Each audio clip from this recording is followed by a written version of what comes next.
The morning sunlight filtered through the curtains, warm and golden as I turned 60. 60 years.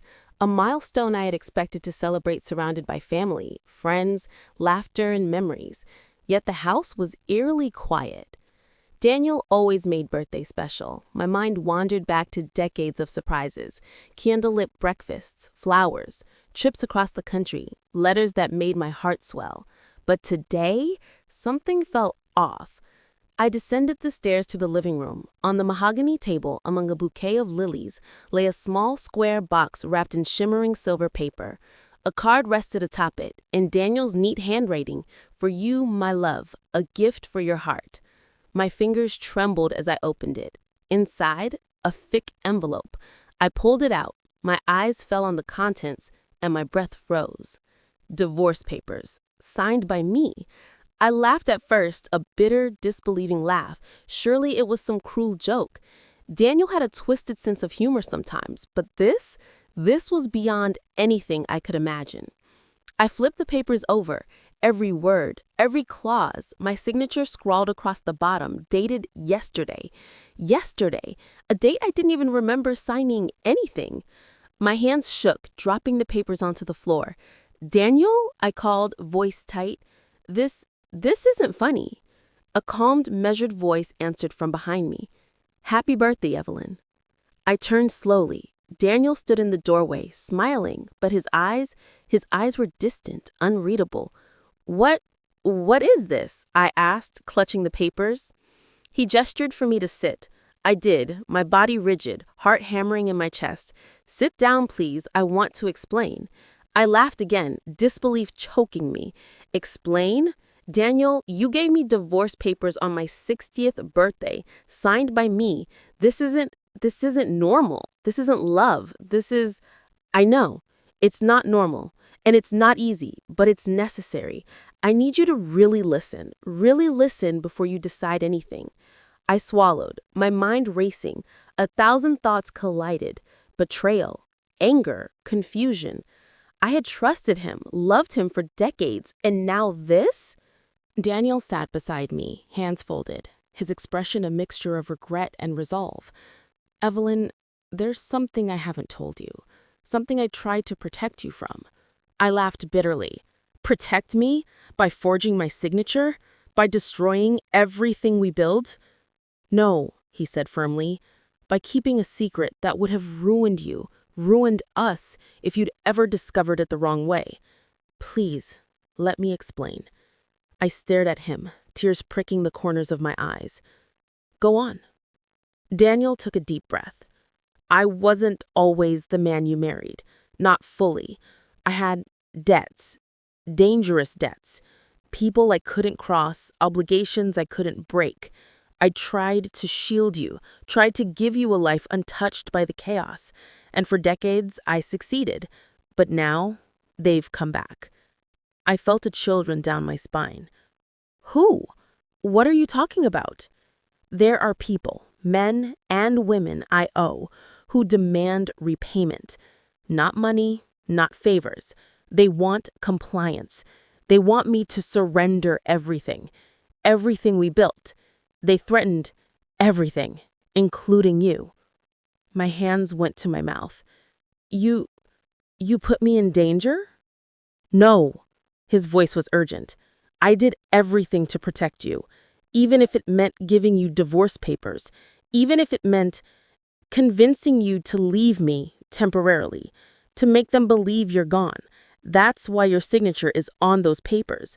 They had copies, forged them using my access, but the act had to be convincing.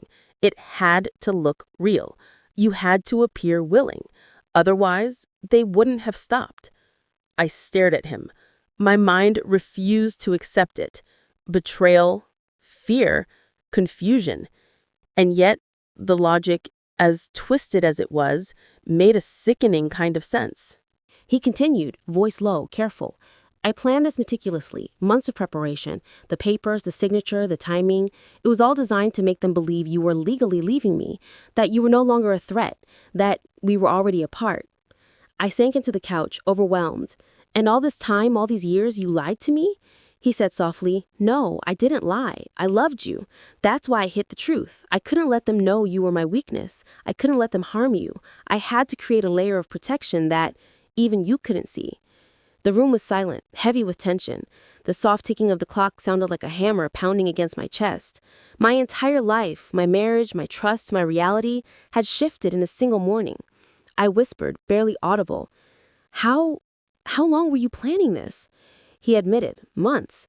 I knew they'd make a move and I had to act first. I wanted to control the narrative, control the risk, control our survival." I looked at him, searching for the man I had married, the man I had loved, the one who had always been my anchor. He was there, but tempered by secrets, shadowed by fear and danger. And yet, I believed him. Somehow, deep down, I believed him. The first knock came at noon, sharp, deliberate. Daniel's eyes narrowed. "They're here," he said quietly. "They know we're onto them. They're testing us." I felt my stomach twist. They could kill us? Daniel's jaw tightened. "Yes, and that's why everything we've done, the papers, the secrecy, the misdirection, it was essential. But we need a plan, now." I followed him to a hidden study behind the library. He showed me surveillance feeds, cameras, and alarms he had installed months ago.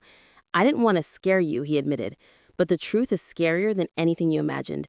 And now you're part of the defense. You need to trust me, completely." I nodded, swallowing the lump in my throat. I didn't have a choice. I had to trust him. Night fell like a velvet curtain over the estate. The house felt alive with shadows. Every creak of floorboard, every rustle of the curtains amplified in the silence. A figure approached the front door. Daniel signaled me to stay behind the study door. Stay calm, watch, learn, remember every movement. The intruder tested the locks, unaware of the cameras feeding Daniel's monitors. I held my breath, my heart pounded, every instinct screamed to run, to scream, but I stayed frozen, trapped in fear and awe.